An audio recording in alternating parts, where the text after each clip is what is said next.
Hey, Kenny Catfish is back, coming at you with some more knowledge, insight, and wisdom.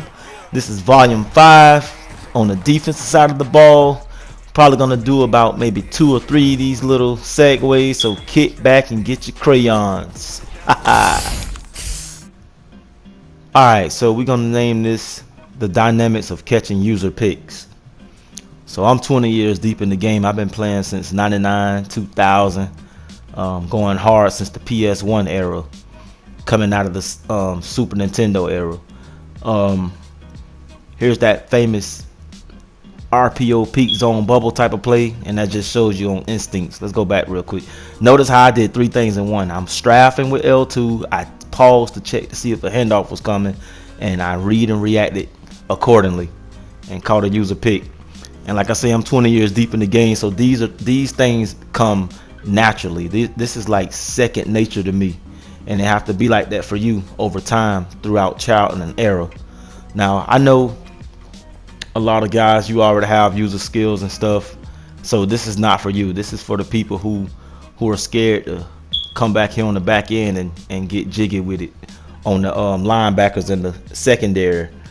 Tell you a quick story. I have a partner, I think he started back in like 05 or something like that, and every year, every game, all day long, he plays on the D line, either the D tackles or the defensive ends, or if he's on a linebacker rushing in.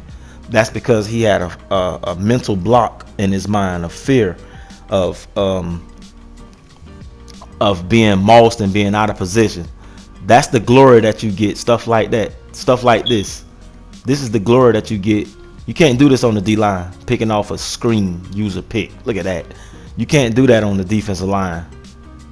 When you're on the linebackers and the safeties, you have the ability to maneuver anywhere and go outside of your assignment. So yeah, my partner, like I say, since 05, he's been playing on the defensive line, and like up until like Madden 18, at the end of 18, he started playing in the secondary and on the linebackers, and his user skills is on a whole new universe now. He's on a whole new level of playing like that. Look at that. That's what I call switching defense. When you were initially defending somebody, and then somebody else came in your area and you got off that person and went elsewhere. Like right here, I'm going to the left. I seen a cross route. I jerk back and I disrupted the pass, and we get an assist on another user pick. Look at the stick work. Look at them moves. Yeah, so I have a few factors and theories about catching user picks. First of all, you have to be super overconfident in your user skills. You supposed to tell yourself you're the best ever in catching user picks. That's the only way you're gonna get better with it. Practice make perfect. Trial and error, like I say. And here's another factor. It all depends on what formation. Like if you ask me what player do you supposed to be on, it all depends on the formation. Like that was obvious. That was level sales because I saw the setup.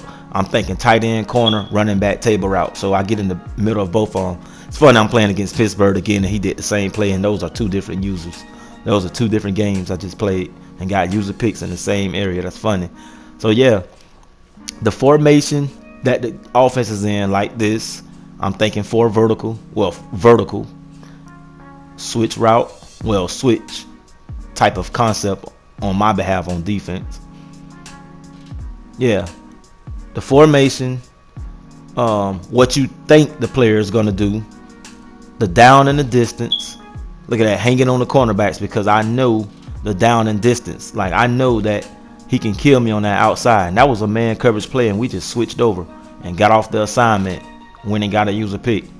But hanging out on cornerbacks is pretty much like advanced level type of stuff. So I don't advise everybody to get on the cornerbacks. Like right here, I'm on the cornerback. See, the down and distance is 3rd down. And I'm thinking out route, smart route, out route. Notice I was on the short side of the field though, because usually a person not gonna throw like a down and out smart route to the wide side of the field because it's a long throw and it takes too much time for the throw to develop. Hanging on the defensive line. If you're gonna get on the defensive line, how about put your man in the hook zone or middle read, and you roam around. Look at that. They never expect a D tackle to be 20 yards behind the line of scrimmage. Catching user picks with the D tackles. Like right there, that's advanced stuff. That's next level stuff. So like I said, I don't expect everybody to do that, but here we go once again.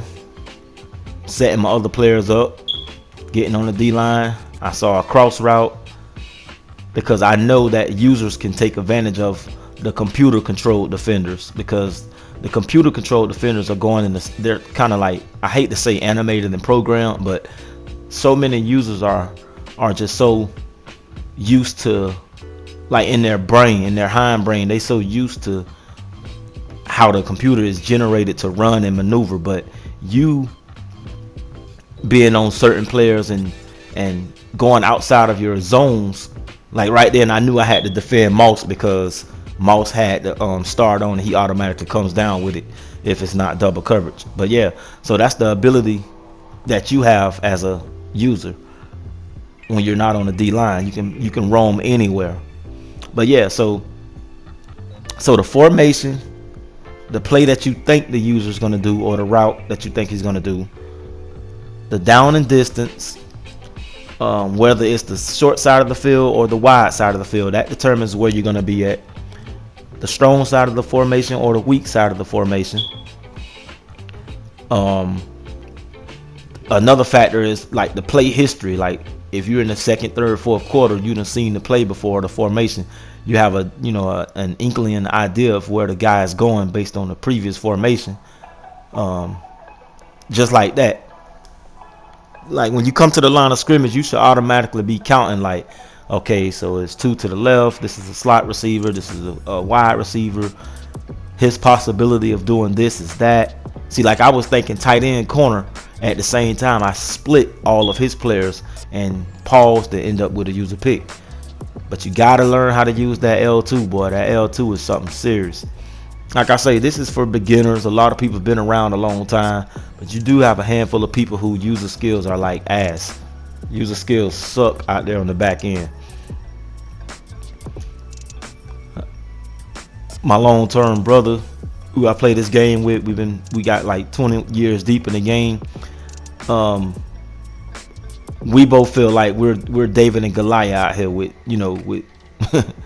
we're the best ever in the universe. Everybody's supposed to feel like you're the best ever with user skills. I don't think there's no one is at the top of the food chain, but you're supposed to feel like you're up there with the greats.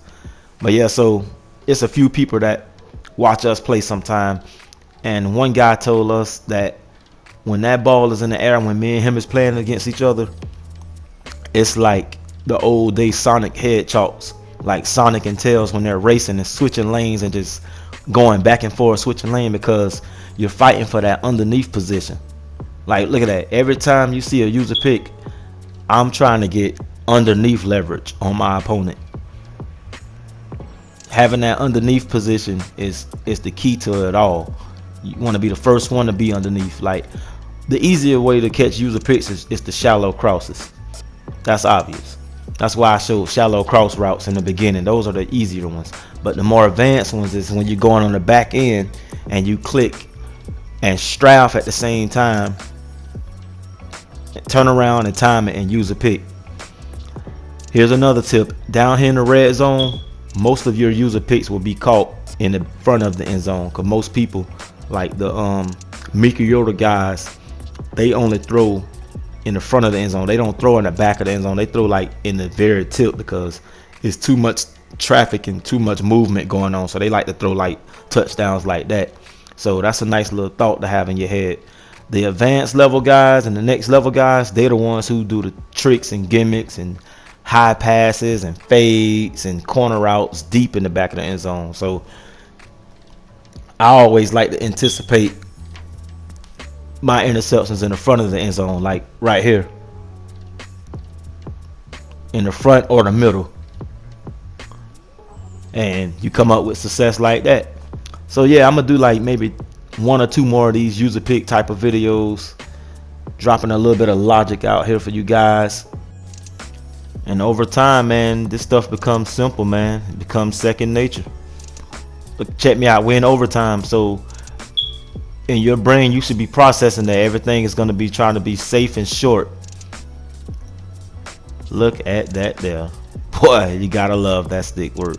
This is Kenny Catfish coming back at you with another one. You guys have been great. Tune in for future videos. Hit that like button, and subscriptions are gladly appreciated.